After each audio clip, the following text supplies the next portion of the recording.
Muito obrigado, Zé Alberto. Zé Alberto é um amigo, as organizações Globo falam por si só. Muito obrigado, é uma honra poder estar aqui. Eu gostaria de falar só algumas pequenas palavras em inglês para aqueles que não acompanham português, but good morning to you all, and a special welcome also to Kurt Stach from American Airlines, and also all authorities and Santander and American Airlines guests. Hoje é um dia importante, porque é um dia de reflexão, mas mais importante do que reflexão, é um dia que a gente vai estar ouvindo uma das maiores lideranças do planeta e nos últimos anos. Até aí é relativamente óbvio. O que não é tão óbvio é que ele não era necessariamente unanimidade durante o seu governo, dentro do seu país. Barack Obama, quando nós olhamos hoje, sob uma perspectiva histórica, o mundo sente saudade. E sente saudade de algumas características que fizeram dele, e continuam fazendo, quem ele é. Ou seja, uma consistência muito clara em relação à tolerância, em relação a governar para todos, e não necessariamente para aqueles que o elegeram, uma tolerância implacável contra e a favor, melhor dizendo, a todas as minorias, e tendo sido atacado de todas as partes da sociedade americana, ele conseguiu avançar em propósito de dar a um dos países mais ricos do planeta o mínimo de cobertura de saúde. E a discussão, naquele momento, nos Estados Unidos, se residia muito na questão importante que é valorizar o esforço do indivíduo e a importância do indivíduo como máquina e mola propulsora do progresso, mas também ter a consciência de que sem um coletivo, sem um pensar pelo coletivo, também não há futuro. Hoje, vivemos em um mundo onde o risco político deixou de ser uma característica do mundo em desenvolvimento. Na realidade, passou a ser um fenômeno global.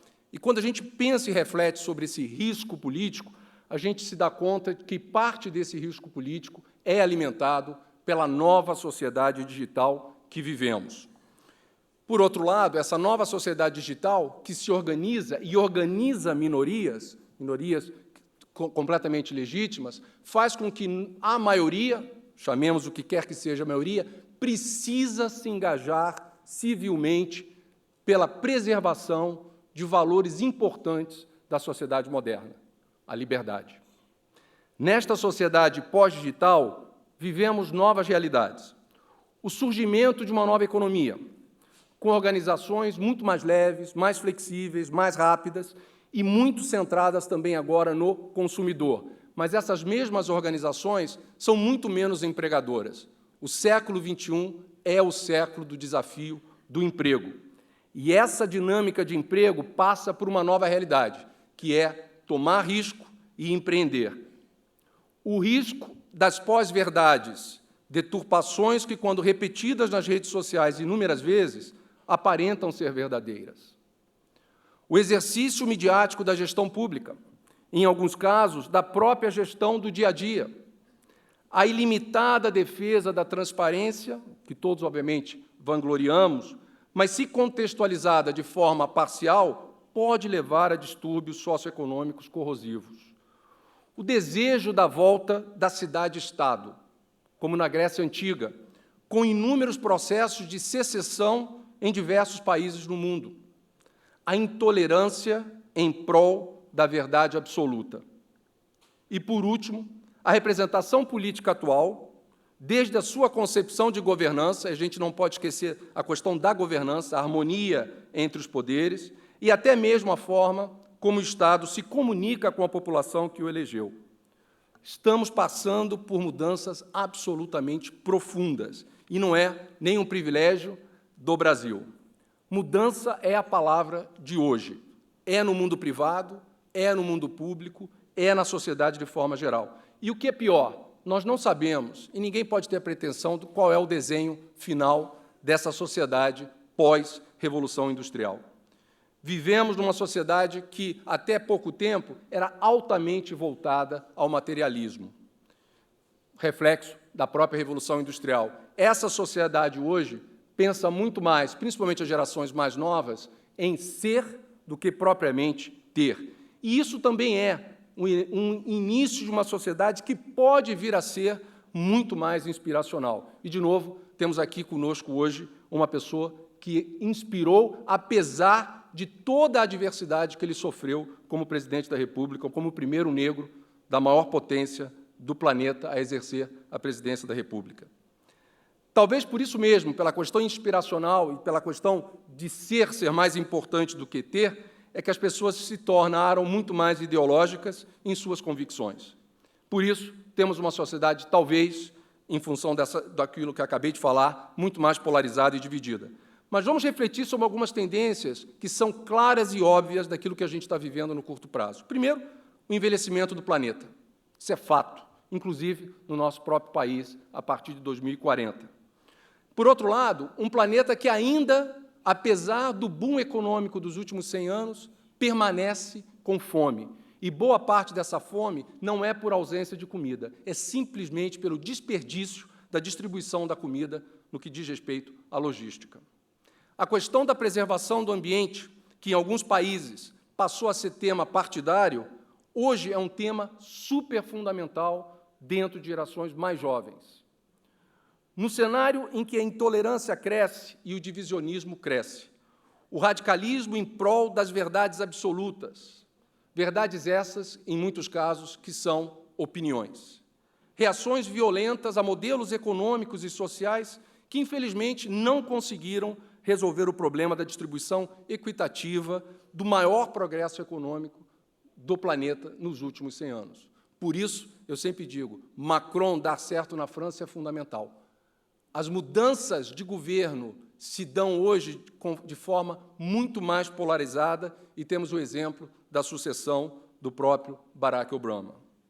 A tendência e a necessidade de evoluirmos para um capitalismo muito mais humano e justo, isso vindo de um banco, sem, com isso, abrir mão do valor do esforço individual e da educação.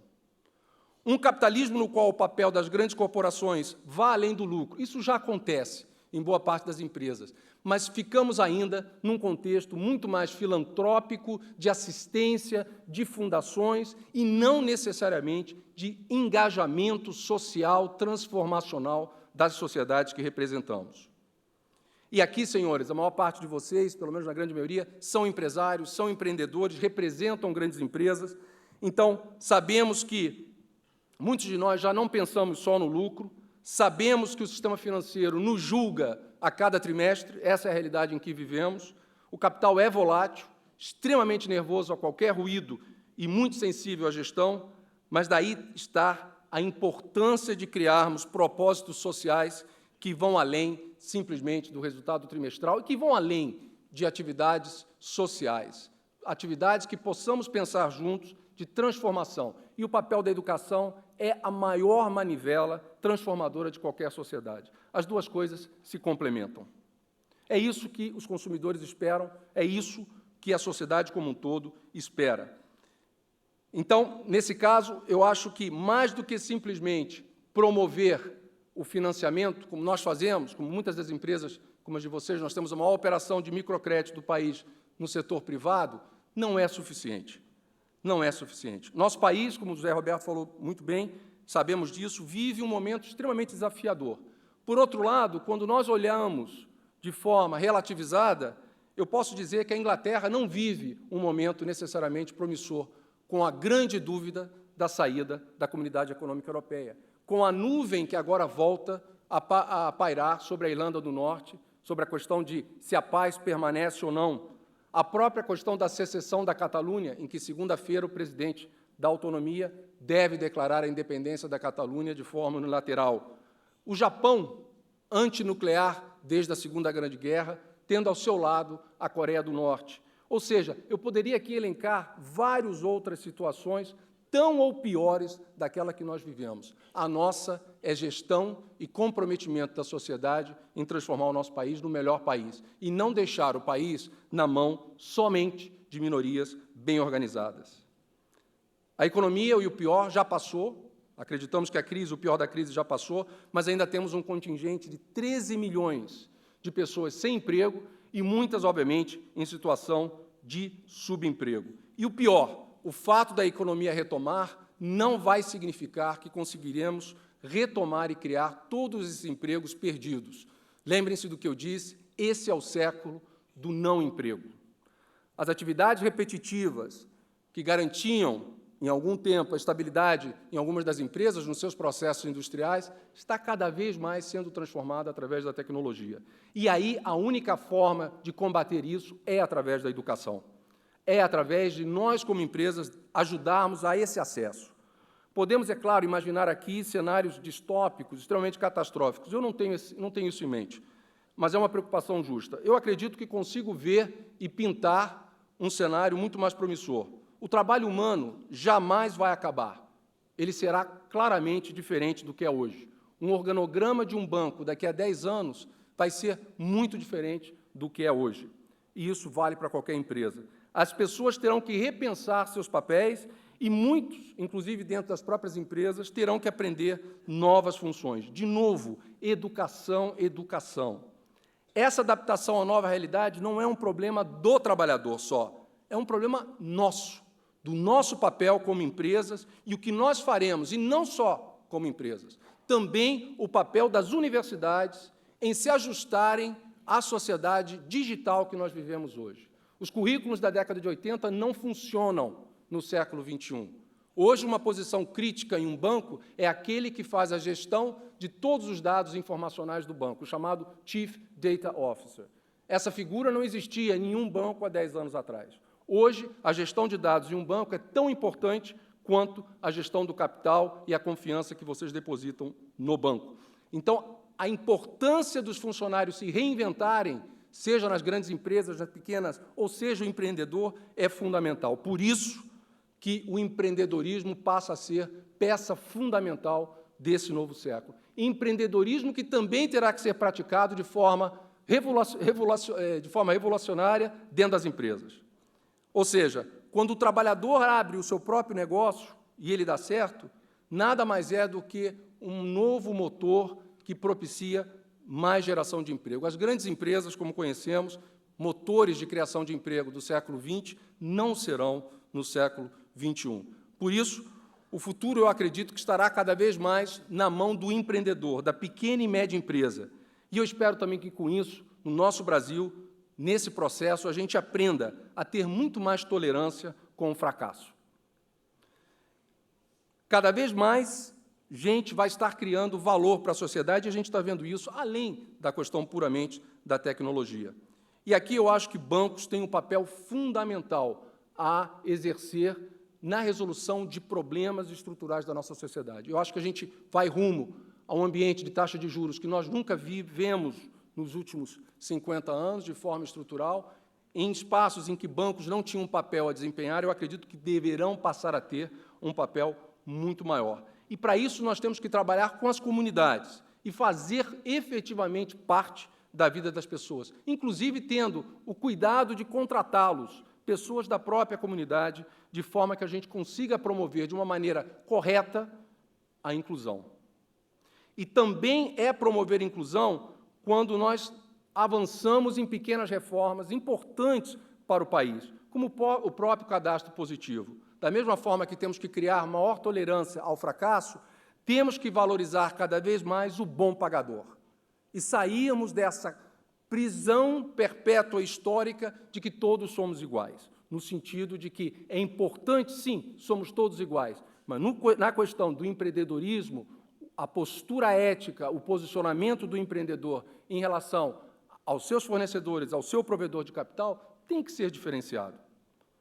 Como líderes que somos aqui, não podemos também, de forma alguma, como eu mencionei, de deixar de influenciar os processos importantes de decisão no Brasil e os debates relevantes que estão se tornando importantes das grandes questões do nosso país. Vamos ser cobrados por isso no futuro. E esse futuro, essa cobrança do futuro, acaba acontecendo muito mais rapidamente do que nós imaginamos. Eu sempre penso que aqueles que viveram a Revolução Francesa, se eles tinham consciência do momento que viviam. Eu quase teria a premissa de que não. Eu acho que a perspectiva histórica, quando nós olharmos para trás e olharmos aqueles que estiverem chegando ao final do século XXI, olhar para trás, vão estar falando de uma grande revolução que estará acontecendo e que nós estamos vivenciando. Infelizmente, hoje, ser revolucionário é ser capaz de dialogar e mudar de ideia. E é isso que, de certa forma, também pode ser interpretado como assustador. Tecnologia, por si só, não resolverá os nossos problemas. A dimensão humana permanece sendo uma dimensão super importante na resolução dos problemas de qualquer nação. Então, falar de Barack Obama é falar de inclusão social, é falar de minorias de uma maneira muito mais abrangente, é falar do respeito às diferenças, é falar do acesso à educação, é falar da transformação que pode acontecer quando se faz certo. Trazer à luz esses temas hoje, como cidadãos globais que somos, é super importante. Valores como o diálogo, eu repito, o diálogo, o respeito ao próximo e a liberdade estão definitivamente sob ameaça nos dias de hoje no planeta. Na era da informação, o nosso maior desafio é orientar as pessoas na busca da verdade e não da desinformação. Temos o dever de oferecer fatos, dados e argumentos reais, concretos, que permitam às pessoas a construir a própria verdade. Não vai aí nenhuma insinuação de tutela. Eu não acredito na tutela às pessoas. Mas devemos sair de um mundo puramente das opiniões e voltarmos para o mundo da ciência. Nesse caso, viva Galileu! Quando promovemos a inclusão social, estamos promovendo o respeito às diferenças, o acesso universal à educação e a ferramenta básica de transformação de qualquer sociedade. Basta olhar as sociedades que mais progrediram nesse sentido. Recentemente, fizemos um evento importante no Museu do Amanhã que tocava o futuro da floresta amazônica, juntamente com a TNC, The Nature Conservancy. E por que o fizemos? Fizemos porque, dado o momento econômico do Brasil, preservação, uma série de outras questões super fundamentais, como a própria educação, a transformação das nossas universidades, muitas delas hoje sofrendo uma penúria terrível, se faz absolutamente importante. E por que um banco promove isso? Porque isso é negócio. Somos financiadores de grandes projetos em regiões que são hoje muito ameaçadas. E quanto maior a penúria econômica de um país, maior é essa ameaça. E fomos capazes, juntamente com a TNC, de reunir cientistas, produtores rurais, empresas de infraestrutura, povos indígenas e órgãos do governo. É fácil? Não. Mas o que é importante é que o debate foi rico e, a partir desse debate, múltiplas visões ocorrem em busca de um desenvolvimento sustentável que ninguém tem a solução única. E aí que vem, na minha opinião, a grande também alavanca desse mundo de hoje, que é construir rede de parcerias. E esse é um evento nada mais do que um outro evento de rede de parcerias que viabiliza trazer a figura do líder inquestionável do Barack Obama. Bom, eu contei essa história simplesmente como um pequeno exemplo do que se pode fazer e que devemos continuar a fazer nesse sentido. E, para terminar, não vou me alongar muito, recentemente, aqueles que tiveram o prazer de ler o livro do Yuval Harari, Homo Sapiens e Homo Deus, ele tem uma cotação que eu acho extremamente feliz, quando ele diz que a melhor razão para a gente estudar a história não é tentar prever o futuro, mesmo porque ninguém é capaz de prever o futuro, mas se libertar do passado e imaginar destinos alternativos. E isso é que é importante. Meu convite hoje, então, para que a gente exercite a liberdade relativa, ela não é absoluta, para olharmos para trás de uma maneira que nos informe, mas que a gente tenha coragem hoje de realmente olhar e pensar e se conectar, de forma a podermos influenciar o nosso país. Quanta coisa boa podemos fazer com o poder de transformação. O melhor da revolução tecnológica não é a digitalização dos negócios por si só. O mais extraordinário dessa nova era de digitalização é o aumento brutal da nossa capacidade de nos conectar, nos conhecer, criar e realizar com colaboração.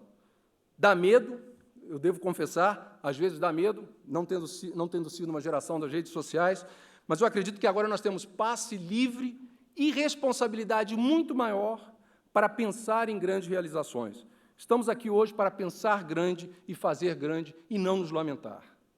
As máquinas e a inteligência artificial é uma realidade, mas elas são binárias e matemáticas. Elas seguem estritamente um algoritmo. Portanto, elas são lógicas. Nós, seres humanos, somos lógicos e psicológicos, o que faz com que sejamos criativos, sentimos, intuímos, inspiramos e, o melhor, somos capazes de surpreender. As possibilidades são ilimitadas, mas para isso passa pela palavra mágica liderança. Quem encabeçou a Primavera Árabe? Nem lembramos. Tampouco, possivelmente, não lembraríamos quem conduziu os protestos que vimos que aconteceram no nosso país em 2013. A resposta é ambígua. Ninguém e todo mundo.